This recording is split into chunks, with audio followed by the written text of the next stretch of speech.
तो राष्ट्रपति चुनाव में विपक्षी एकजुटता की फिल्म फ्लॉप होती दिख रही है, लेकिन शिवसेना अपनी सियासी पिक्चर हिट करवाने में जुटी हुई है और इसके लिए जूनियर ठाकरे रामनगरी अयोध्या पहुंच गए। राम भक्ति दिखाने के लिए, अपने उस ब्रांड हिंदुत्व पर कब्जा जमाने के लिए जिस पर पिछले कुछ सालों से सवाल उठता रहा है। लेकिन बड़ा सवाल तो यह भी है कि क्या आदित्य ठाकरे की अयोध्या यात्रा से शिवसेना अपना सियासी लक्ष्य प्राप्त कर पाएगी?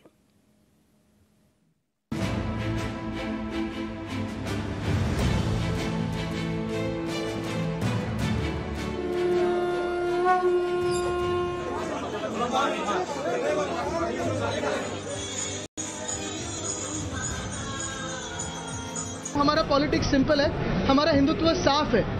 रघुकुल रीत सदा चली आए, प्राण जाए पर वचन न जाए।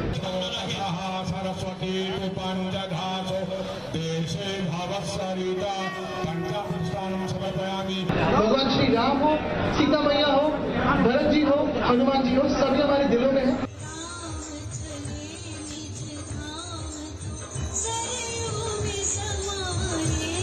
राम राज्य स्थापित करना हमारे हाथों से अच्छी सेवा हो, लोगों की सेवा हो, इसीलिए हम यहाँ आते हैं। ये कोई चुनावी मामला नहीं है, ना कोई राजनीतिक विषय है।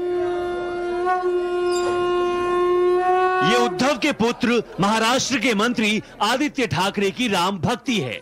5 साल में आदित्य ठाकरे तीसरी बार रामनगरी पहुंचे। हनुमान गढ़ी से लेकर रामलला तक दर्शन पूजन किए। मीडिया के सामने आए तो भक्ति भाव से भरपूर भरे हुए थे।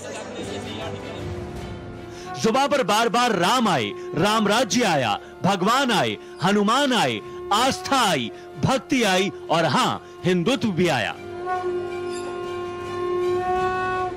मुख्यमंत्री उद्धव साहब ठाकरे ने हमसे यही कहा है, हम सभी से कहा है कि यहाँ के जो मुख्यमंत्री महोदय है योगी आदित्यनाथ जी, उनसे भी वो स्वयं फोन पे बातचीत करेंगे और खत भी लिखेंगे कि यहाँ अयोध्या में, इस पावन भूमि में महाराष्ट्र सदन के लिए जगह दे। महाराष्ट्र से काफी सारे यात्री आते हैं या तीर्थ यात्रा करने आते हैं, तो मुझे लगता है कि रहने के लिए कोई प्रबंध हो, इसलिए वो हम महाराष्ट्र सदन बनाना चाहते हैं। तो सवाल यही है कि आखिर शिवसेना की राम भक्ति और धर्म के पीछे असली मर्म क्या है? आदित्य ठाकरे अचानक 1200 शिवसैनिकों के साथ अयोध्या क्यों पहुंच गए? असल में इस भक्ति के जरिए उद्धव सेना सियासी शक्ति हासिल करने के नए मिशन पर काम कर रही है, क्योंकि उद्धव कांग्रेस और एनसीपी से गठजोड़ कर जब से सीएम बने हैं, तभी से उन पर कुर्सी के लिए हिंदुत्व से समझौता करने के आरोप लगते रहे हैं।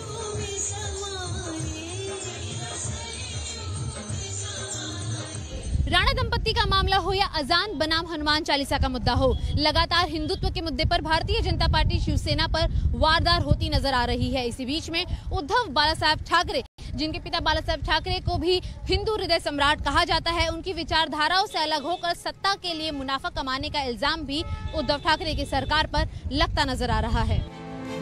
शिवसेना को भी एहसास है कि हिंदू विरोधी होने का लेबल लगना सही नहीं है, खासकर तब जब बीएमसी चुनाव नजदीक है और विधानसभा चुनाव भी आने वाला है। शायद इसीलिए शिवसेना रिवर्स गियर लगाकर हिंदुत्व के अपने पुराने मॉडल पर वापसी कर रही है। इसकी शुरुआत हुई है अयोध्या से।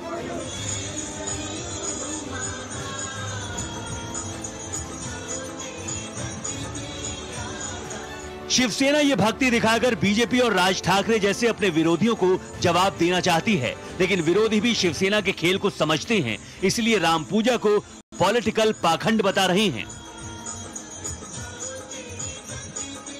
चुनाव समीप आते हैं, इन्हें भगवान श्री राम की याद आती है।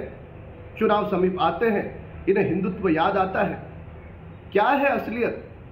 आदित्य उद्धव ठाकरे जी आज अयोध्या में राजनीतिक पर्यटन हेतु गए हैं। उनका हिंदुत्व ये सिर्फ और सिर्फ वोट पाने के लिए है। ये महाराष्ट्र की और देश की तमाम हिंदुत्ववादी जनता जान चुकी है। इस नाटक कंपनी को अभी राज्यसभा में जवाब मिला है, अभी एमएलसी में भी जवाब मिलेगा और मुंबई महानगर पालिका में भी जवाब मिला है।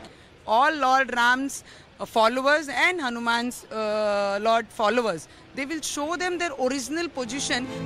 विरोधी जूनियर ठाकरे की राम भक्ति और हिंदू हिंदुत्व पर सवाल उठा रही हैं। लेकिन शिवसेना की नजर महाराष्ट्र में मौजूद उस बड़े वोट बैंक पर भी है जिसका ताल्लुक यूपी और बिहार से है। इसीलिए आदित्य ठाकरे बारंबार ऐलान कर रहे हैं कि शिव सैनिकों के दिल में राम, सीता और हनुमान हैं। उद्धव ने हिंदुत्व के एजेंडे को मजबूत करने की बागडोर बेटे आदित्य ठाकरे के हाथ में थमा दी है। अब यही देखने वाली बात होगी कि जूनियर ठाकरे की अगुवाई में शिवसेना अपनी खोई हुई हिंदुत्व की छवि दोबारा प्राप्त कर पाती है या नहीं। शिवानी मिश्रा के साथ bureau report, times now, Navbharat.